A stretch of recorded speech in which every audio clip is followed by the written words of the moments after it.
श्री गणेशाय नमः। ओम श्री पुराण पुरुषोत्तमाय नमः। श्री शिव पुराण संहिता 2 रुद्र संहिता भाग 2 सती खंड अध्याय 3 से 5। कामदेव के नामों का निर्देश, उसका रति के साथ विवाह तथा कुमारी संध्या का चरित्र, वशिष्ठ मुनि का चंद्रभाग पर्वत पर उसको तपस्या की विधि बताना। ब्रह्मा जी कहते हैं, मुने, तदनंतर मेरे अभिप्राय को जानने वाले मरीचि आदि मेरे पुत्र सभी मुनियों ने उस पुरुष का उचित नाम रखा। दक्ष आदि प्रजापतियों ने उसका मुंह देखते ही प्रोक्ष के भी सारे वृतांत जानकर उसे रहने के लिए स्थान और पत्नी प्रदान की। मेरे पुत्र मरीचि आदि द्विजों ने उस पुरुष के नाम निश्चित करके उससे यह युक्ति युक्त बात कही। ऋषि बोले, तुम जन्म लेते ही हमारे मन को भी मथने लगे हो, इसलिए लोक में मनमथ नाम से विख्यात होगे। मनोभव, तीनों लोकों में तुम इच्छा अनुसार रूप धारण करने वाले हो। तुम्हारे समान सुंदर दूसरा कोई नहीं है, अतः काम रूप होने के कारण तुम काम नाम से भी विख्यात हो। लोगों को मदमत बना देने के कारण तुम्हारा एक नाम मदन होगा। तुम बड़े दर्प से उत्पन्न हुए हो, इसलिए दर्पक कहलाओगे, और सदर्प होने के कारण ही जगत में कंदर्प नाम से भी तुम्हारी ख्याति होगी। समस्त देवताओं का सम्मिलित बल पराक्रम भी तुम्हारे समान नहीं होगा, अतः सभी स्थानों पर तुम्हारा अधिकार होगा और तुम सर्वव्यापी होगे। जो आदि प्रजापति हैं, वे ही ये पुरुषों में श्रेष्ठ दक्ष तुम्हारी इच्छा के अनुरूप पत्नी स्वयं देंगे। वह तुम्हारी कामिनी तुमसे अनुराग रखने वाली होगी। ब्रह्मा जी ने कहा, मुने, तदनंतर मैं वहाँ से अदृश्य हो गया। इसके बाद दक्ष मेरी बात का स्मरण करके कंदर्प से बोले, कामदेव, मेरे शरीर से उत्पन्न हुई मेरी यह कन्या सुंदर रूप और उत्तम गुणों से सुशोभित है। इसे तुम अपनी पत्नी बनाने के लिए ग्रहण करो। ये गुणों की दृष्टि से सर्वथा तुम्हारे योग्य है। महातेजस्वी मनोभाव, ये सदा तुम्हारे साथ रहने वाली और तुम्हारी रुचि के अनुसार चलने वाली होगी। धर्मता, यह सदा तुम्हारे अधीन रहेगी। ऐसा कहकर दक्ष ने अपने शरीर के पसीने से प्रकट हुई उस कन्या का नाम रति रखकर उसे अपने आगे बैठाया और कंदर्प को संकल्प पूर्वक सौंप दिया। नारद, दक्ष की वह पुत्री रति बड़ी रमणीय और मुनियों के मन को भी मोह लेने वाली थी। उसके साथ विवाह करके कामदेव को भी बड़ी प्रसन्नता हुई। अपनी रति नामक सुंदरी स्त्री को देखकर उसके हाव भाव आदि से अनुरंजित हो कामदेव मोहित हो गया। तात उस समय बड़ा भारी उत्सव होने लगा, जो सबके सुख को बढ़ाने वाला था। प्रजापति दक्ष इस बात को सोचकर बड़े प्रसन्न थे कि मेरी पुत्री इस विवाह से सुखी है। कामदेव को भी बड़ा सुख मिला, उसके सारे दुख दूर हो गए। दक्ष कन्या रति भी कामदेव को पाकर बहुत प्रसन्न हुई। जैसे संध्या काल में मनोहारिणी विद्युन्माला के साथ मेघ शोभा पाता है, उसी प्रकार रति के साथ प्रिय वचन बोलने वाला कामदेव बड़ी शोभा पा रहा था। इस प्रकार रति के प्रति भारी मोह से युक्त रतिपति कामदेव ने उसे उसी तरह अपने हृदय के सिंहासन पर बिठाया, जैसे योगी पुरुष योग विद्या को हृदय में धारण करता है।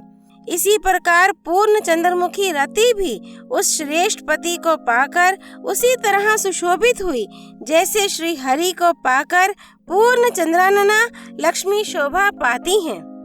सूत जी कहते हैं, ब्रह्मा जी का यह कथन सुनकर मुनि श्रेष्ठ नारद मन ही मन बड़े प्रसन्न हुए और भगवान शंकर का स्मरण करके हर्ष पूर्वक बोले, महाभाग, विष्णु शिष्य, महामते विधाते, आपने चंद्रमौली शिव की यह अद्भुत लीला कही है।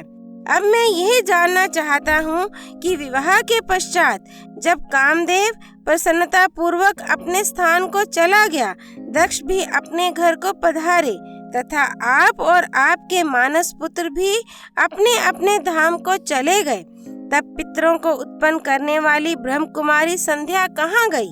उसने क्या किया और किस पुरुष के साथ उसका विवाह हुआ? संध्या का यह सब चरित्र विशेष रूप से बताइए। ब्रह्मा जी ने कहा, मुने, संध्या का वह सारा शुभ चरित्र सुनो, जिसे सुनकर समस्त कामिनियां सदा के लिए सती साध्वी हो सकती हैं। वह संध्या जो पहले मेरी मानस पुत्री थी, तपस्या करके शरीर को त्याग कर मुनि श्रेष्ठ मेधातिथि की बुद्धिमती पुत्री होकर अरुंधति के नाम से विख्यात हुई। उत्तम व्रत का पालन करके उस देवी ने ब्रह्मा, विष्णु और महेश्वर के कहने से श्रेष्ठ व्रतधारी महात्मा वशिष्ठ को अपना पति चुना। वह सौम्य स्वरूप वाली देवी सबकी वंदनीय और पूजनीय श्रेष्ठ पतिव्रता के रूप में विख्यात हुई। नारद जी ने पूछा, भगवान, संध्या ने कैसे, किस लिए और कहाँ तप किया? किस प्रकार शरीर त्याग कर वह मेधातिथि की पुत्री हुई? ब्रह्मा, विष्णु और शिव, इन तीनों देवताओं के बताए हुए श्रेष्ठ व्रतधारी महात्मा वशिष्ठ को उसने किस तरह अपना पति बनाया? पितामह, ये सब मैं विस्तार के साथ सुनना चाहता हूँ। अरुंधति के इस कौतूहलपूर्ण चरित्र का आप यथार्थ रूप से वर्णन कीजिए। ब्रह्मा जी ने कहा, मुने, संध्या के मन में एक बार सकाम भाव आ गया था, इसलिए उस साध्वी ने ये निश्चय किया कि वैदिक मार्ग के अनुसार मैं अग्नि में अपने इस शरीर की आहुति दे दूंगी। आज से इस भूतल पर कोई भी देहधारी उत्पन्न होते ही काम भाव से युक्त ना हो, इसके लिए मैं कठोर तपस्या करके मर्यादा स्थापित करूंगी।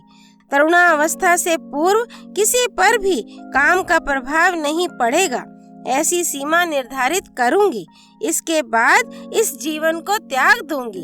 मन ही मन ऐसा विचार करके संध्या चंद्रभागा नामक उस श्रेष्ठ पर्वत पर चली गई, जहाँ से चंद्रभागा नदी का प्रादुर्भाव हुआ है। मन में तपस्या का दृढ़ निश्चय ले संध्या को श्रेष्ठ पर्वत पर गई हुई जान मैंने अपने समीप बैठे हुए वेद वेदांगों के पारंगत विद्वान, सर्वज्ञ, जितात्मा एवं ज्ञान योगी पुत्र वशिष्ठ से कहा, बेटा वशिष्ठ, मनस्वनी संध्या तपस्या की अभिलाषा से चंद्रभाग नामक पर्वत पर गई है। तुम जाओ और उसे विधि पूर्वक दीक्षा दो। तात, वह तपस्या के भाव को नहीं जानती है, इसलिए जिस तरह तुम्हारे यथोचित उपदेश से उसे अभिष्ट लक्ष्य की प्राप्ति हो सके वैसा प्रयत्न करो। नारद, मैंने दया पूर्वक जब वशिष्ठ को इस प्रकार आज्ञा दी, तब वे जो आज्ञा कहकर एक तेजस्वी ब्रह्मचारी के रूप में संध्या के पास गए। चंद्रभाग पर्वत पर एक देव सरोवर है, जो जलाशयोचित गुणों से परिपूर्ण हो मान सरोवर के समान शोभा पाता है। वशिष्ठ ने उस सरोवर को देखा और उसके तट पर बैठी हुई संध्या पर भी दृष्टिपात किया।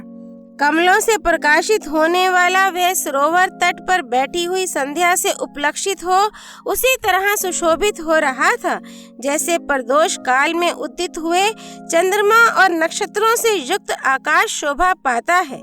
सुंदर भाव वाली संध्या को वहां बैठी देख मुनि ने कौतूहल पूर्वक उस बृहलोलित नाम वाले सरोवर को अच्छी तरह देखा। उसी प्रकार भूत पर्वत के शिखर से दक्षिण समुद्र की ओर जाती हुई चंद्रभागा नदी का भी उन्होंने दर्शन किया। जैसे गंगा हिमालय से निकलकर समुद्र की ओर जाती है, उसी प्रकार चंद्रभाग के पश्चिम शिखर का भेदन करके वह नदी समुद्र की ओर जा रही थी। उस चंद्रभाग पर्वत पर बृहलोहित सरोवर के किनारे बैठी हुई संध्या को देखकर वशिष्ठ जी ने आदर पूर्वक पूछा, वशिष्ठ जी बोले, भद्रे, तुम इस निर्जन पर्वत पर किस लिए आई हो, किसकी पुत्री हो और तुमने यहाँ क्या करने का विचार किया है? मैं ये सब सुनना चाहता हूँ। यदि छिपाने योग्य बात ना हो तो बताओ। महात्मा वशिष्ठ की यह बात सुनकर संध्या ने उन महात्मा की ओर देखा। वे अपने तेज से प्रज्वलित अग्नि के समान प्रकाशित हो रहे थे। उन्हें देखकर ऐसा जान पड़ता था मानो ब्रह्मचर्य देह धारण करके आ गया हो। वे मस्तक पर जट्टा धारण किए बड़ी शोभा पा रहे थे। संध्या ने उन तपोधन को आदर पूर्वक प्रणाम करके कहा। संध्या बोली, ब्राह्मण, मैं ब्रह्मा जी की पुत्री हूँ। मेरा नाम संध्या है और मैं तपस्या करने के लिए इस निर्जन पर्वत पर आई हूँ। यदि मुझे उपदेश देना आपको उचित जान पड़े तो आप मुझे तपस्या की विधि बताइए। मैं यही करना चाहती हूँ, दूसरी कोई भी गोपनीय बात नहीं है। मैं तपस्या के भाव को, उसके करने के नियम को बिना जाने ही तपोवन में आ गई हूँ, इसलिए चिंता से सूखी जा रही हूँ और मेरा हृदय कांपता है। संध्या की बात सुनकर ब्रह्मवेताओं में श्रेष्ठ वशिष्ठ जी ने, जो स्वयं सारे कार्यों के ज्ञाता थे, उससे दूसरी कोई बात नहीं पूछी। वह मन ही मन तपस्या का निश्चय कर चुकी थी और उसके लिए अत्यंत उद्यमशील थी।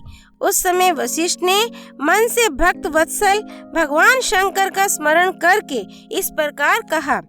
वशिष्ठ जी बोले, शुभानने, जो सबसे महान और उत्कृष्ट तेज हैं, जो उत्तम और महान तप हैं तथा जो सबके परमाराध्य परमात्मा हैं, उन भगवान शंभु को तुम हृदय में धारण करो, जो अकेले ही धर्म, अर्थ, काम और मोक्ष के आदि कारण हैं। उन त्रिलोकी के आदि सृष्टा अद्वितीय पुरुषोत्तम शिव का भजन करो। आगे बताए जाने वाले मंत्र से देवेश्वर शंभु की आराधना करो, उससे तुम्हें सब कुछ मिल जाएगा, इसमें संशय नहीं है। ओम नमः शंकराय ओम। इस मंत्र का निरंतर जप करते हुए मौन तपस्या आरंभ करो और जो मैं नियम बताता हूँ उन्हें सुनो। तुम्हें मौन रहकर ही स्नान करना होगा।